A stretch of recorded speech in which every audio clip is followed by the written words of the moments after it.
നിങ്ങളുടെ ഇഷ്ട പരമ്പരകൾ എക്സ്ക്ലൂസീവായി സൺ നെക്സ്റ്റ് ആപ്പിലൂടെ തികച്ചും ഫ്രീ ആയി ഇപ്പോഴേ ആപ്പ് ഡൗൺലോഡ് ചെയ്യൂ.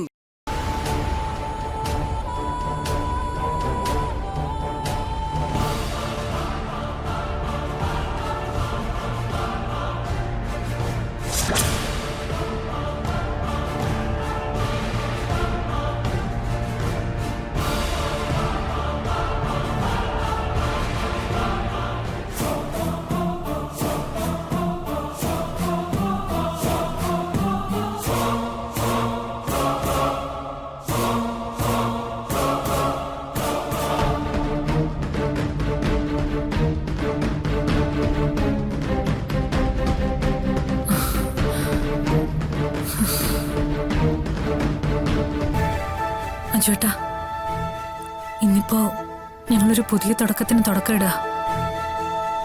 അജുവേട്ടനെ പുറത്തിറക്കിയിട്ടേ ഇനി വിശ്രമമുള്ളൂ.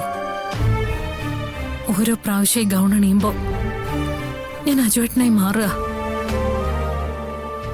ഞാൻ വിചാരിച്ച എന്ത് നടക്കുന്നൊരു തോന്നൽ ഈ ഡ്രസ് എനിക്ക് തരിക. അജുവേട്ടാ, ഞാൻ അജുവേട്ടനെ പുറത്തു കൊണ്ടുവരും. നമ്മുടെ മോളുടെ നൂല് കെട്ടുന്ന ദിവസം അജുവേട്ടനിവിടെ ഉണ്ടാവും. ഞാൻ താഴോട്ട് പോവാ.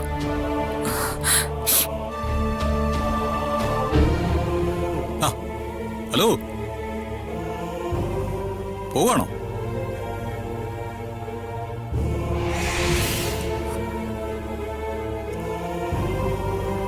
അജുവേട്ടൻ? അതെ, അജുവേട്ടൻ തന്നെ. അതെ, ഒരു പ്രധാനപ്പെട്ട ദൗത്യത്തിന് ഇറങ്ങുമല്ലേ. അപ്പൊ ഞാനൊരു ആശംസയൊക്കെ നേരണ്ടേ, അഭിനന്ദനം അറിയിക്കണ്ടേ? അതിനെ കേട്ട് വന്നതാ. അല്ല, എങ്ങനെ അറിഞ്ഞു ഞങ്ങളിന്ന് കാര്യങ്ങൾ തുടങ്ങി വെക്കാന്ന്?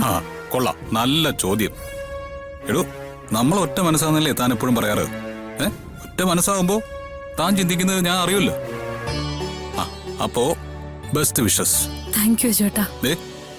ജയിലിൽ എനിക്ക് പരോൾ അനുവദിച്ചൊന്ന് അറിയിപ്പ് വരുന്നത് കാത്ത് ഞാൻ ഇരിക്കും. അങ്ങനെ കാത്തിരിക്കണ്ട ചേട്ടാ. എന്താ? ഞാൻ തന്നെ എല്ലാം കൃത്യമായിട്ട് അവിടെ എത്തിക്കും. എന്റെ മോളുടെ നൂലിട്ട് ദിവസം ഞാനിവിടെ ഉണ്ടാവുമല്ലോ. ഉറപ്പാ ചേട്ടാ, അതെന്റെ വാക്കാ. ഇന്നലെ ഈ കോട്ട് ആദ്യമായി ഇട്ടപ്പോ അജുവേട്ടൻ വന്നല്ലോ. അപ്പൊ അജുവേട്ടൻ പറഞ്ഞു ഞാൻ വിചാരിച്ച എന്ത് നടക്കുമെന്ന്. ആ വാക്കുകൾ എനിക്ക് ഔഷധം പോലെയായിരുന്നു. പിന്നീട് കാര്യങ്ങൾ വേഗത്തിൽ നടന്നു. സ്നേഹ അഖിലൊക്കെ താഴെ വന്നിട്ടുണ്ട്. എല്ലാരും കൂടി കൂട്ടായ ഒരു തീരുമാനം എടുക്കും. മുമ്പോട്ട് പോവും. ജയിച്ചിട്ടേ വിശ്രമമുള്ളൂ. തന്റെ ഈ വാക്കുകളിൽ നിന്ന് എനിക്കറിയാം താൻ എന്നെ ജയിപ്പിക്കാൻ പോവാന്ന്. എന്നാ ഞാൻ പിന്നെ താഴോട്ട് പൊയ്ക്കോട്ടെ ചേട്ടാ. ഓക്കെ, അപ്പോ ഒരിക്കൽ കൂടി ഓൾ ദി ബെസ്റ്റ്.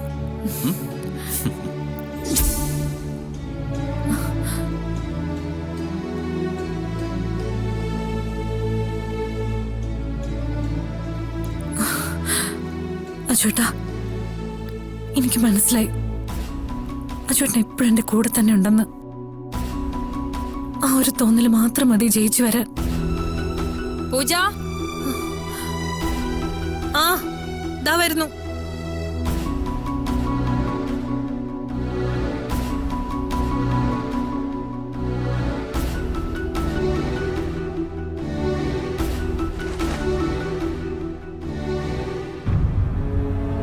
ഹായ് സ്നേഹ.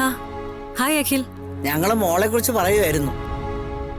എന്നെ കുറിച്ച് കൈന്നിട്ടൊക്കെ പറഞ്ഞാണോ അല്ലേ? നന്നായിട്ട് ബൂസ്റ്റ് ചെയ്ത് കാണും. Thank you. നിന്നെ കുറിച്ച് പറയുമ്പോ എന്തിനാ കൈന്നിട്ട് പറയുന്നേ? എത്ര പറഞ്ഞാലും ഉള്ളതിൽ കുറവായി പോവും. അതേ ഉള്ളൊരു പ്രയാസം. എനിക്ക് വയ്യ. അമ്മ ഫുൾ ഫോമിലാണല്ലോ. ഞങ്ങളെയൊക്കെ ഫോമിലാക്കിയ നീയാ. എന്റെ പൂജേച്ചി, ഇന്നലെ രാത്രി സ്നേഹ ആകെ ഡള്ളായിട്ടിരിക്കുമായിരുന്നു. ഇനി ഓഫീസിൽ പോകുന്നില്ല എന്നൊക്കെ തീരുമാനം എടുത്തതാ. ഓഫീസിൽ പോകാൻ ഒരു പ്രചോദനം കിട്ടുന്നില്ല എന്ന് പറഞ്ഞിരുന്നപ്പോഴാ ചേച്ചിയുടെ കോള് വന്നത്.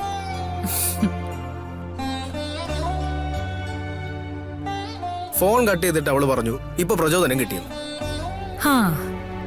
ഈ പുകഴ്ത്തലൊക്കെ കേട്ടു നിൽക്കാൻ എന്താ ഒരു സുഖം.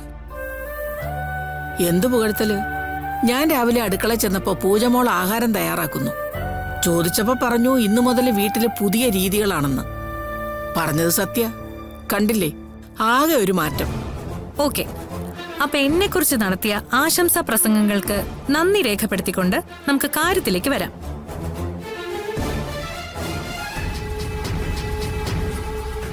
നമ്മളിവിടെ ഒത്തുകൂടിയിരിക്കുന്നത് ഒരു പ്രത്യേക ലക്ഷ്യത്തിന് വേണ്ടിയാ. അതായത് മോളുടെ നൂലുകെട്ട് ഉടൻ നടത്തണം.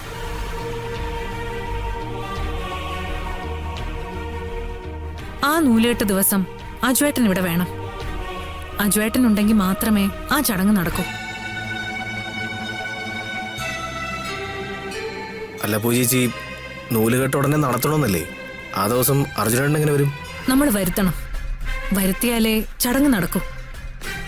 അന്ന് അജുവേട്ടനെ കൊണ്ടുവരാൻ പറ്റുമോ ഇല്ലയോ എന്നുള്ള ചോദ്യത്തിനാണ് നമ്മൾ ഉത്തരം കാണേണ്ടത്.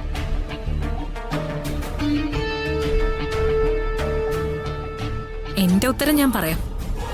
ആ ദിവസം അജുവേട്ടൻ ഇവിടെ ഉണ്ടായിരിക്കും. 100% ഇവിടെ ഉണ്ടായിരിക്കും.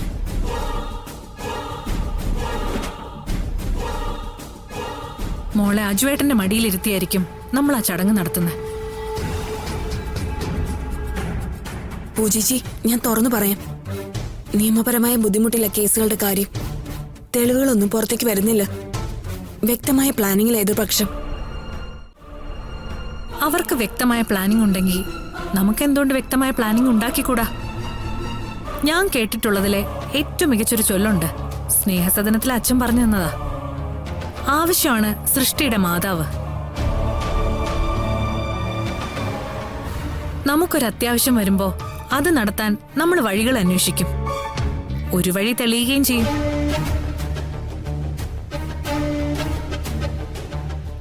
അജുവേട്ടന്റെ കാര്യത്തിൽ നമ്മൾ നിയമങ്ങളെയും പോലീസിനെ ആശ്രയിച്ചിരിക്കും. കിരൺ സാറ് സഹായിക്കാനുണ്ട്. പക്ഷെ ഞാൻ പറയുന്നത് അതല്ല. നമ്മൾ നമ്മുടേതായ ഒരു വഴി അന്വേഷിച്ചില്ല. സ്നേഹസദനത്തിൽ നിന്ന ചില വ്യക്തികൾക്ക് മനസാക്ഷിയില്ലായിരുന്നു. അച്ഛൻ പറഞ്ഞിട്ടുള്ളതാ. ഒരു ഘട്ടത്തിൽ വല്ലാത്ത സാമ്പത്തിക ബുദ്ധിമുട്ട് വന്നു. ഗവൺമെന്റിന്റെ ഗ്രാന്റ് മുടങ്ങി. എന്തു ചെയ്യും? അപ്പോഴാണ് അച്ഛൻ കുടുംബപരമായി കിട്ടിയ ചില ആയുർവേദ അറിവുകൾ ഓർമ്മിച്ചെടുത്തത്. അച്ഛൻ അതിലേക്ക് ശ്രദ്ധിച്ചു. ആ നാട്ടറിവുകൾ വെച്ച് ആയുർവേദ ലേഹ്യമൊക്കെ ഉണ്ടാക്കി. ആദ്യ വിൽപ്പന കുറച്ച് പ്രയാസമായിരുന്നു. പിന്നീട് ആവശ്യക്കാർ കൂടി.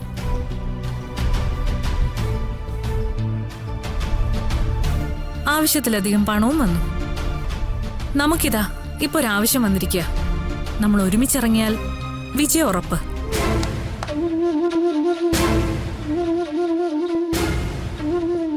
ചേച്ചി, ഞാൻ ഉത്സാഹം ഇല്ലാതാക്കുകയല്ല. പ്രാക്ടിക്കലായി പറയുക. നമ്മൾ എവിടുന്ന് കാര്യങ്ങൾ തുടങ്ങും? എങ്ങനെ അന്വേഷിക്കും?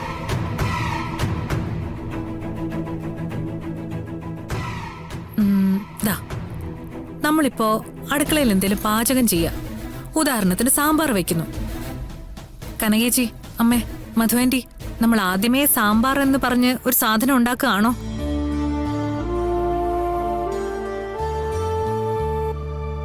ആദ്യം ഗ്യാസ് കത്തിക്കും. പാത്രത്തിൽ വെള്ളം വെക്കും. പച്ചക്കറികൾ അരിയും. കൂട്ടുകൾ ചേർക്കും. അതിന്റെ പാകം പരിശോധിച്ചുകൊണ്ടേയിരിക്കും. എല്ലാം ശരിയാവുമ്പോ വാങ്ങിവെക്കും. അല്ലേ?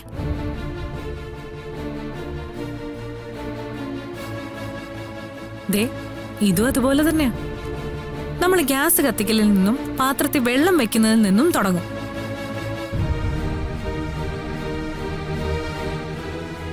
അജുവേട്ടന് വേണ്ടി മറ്റാരും അന്വേഷിക്കുന്ന പോലെ ആയിരിക്കില്ല നമ്മൾ അന്വേഷിക്കുമ്പോ. നമ്മൾ അന്വേഷിക്കുന്നത് അജുവേട്ടനെ ജയിപ്പിക്കാൻ വേണ്ടിയായിരിക്കും. പുറത്തു കൊണ്ടുവരാൻ വേണ്ടിയായിരിക്കും.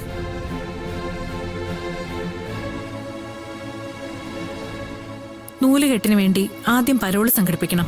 അടുത്ത ഘട്ടം ജയിലിൽ നിന്ന് പുറത്തിറക്കലും.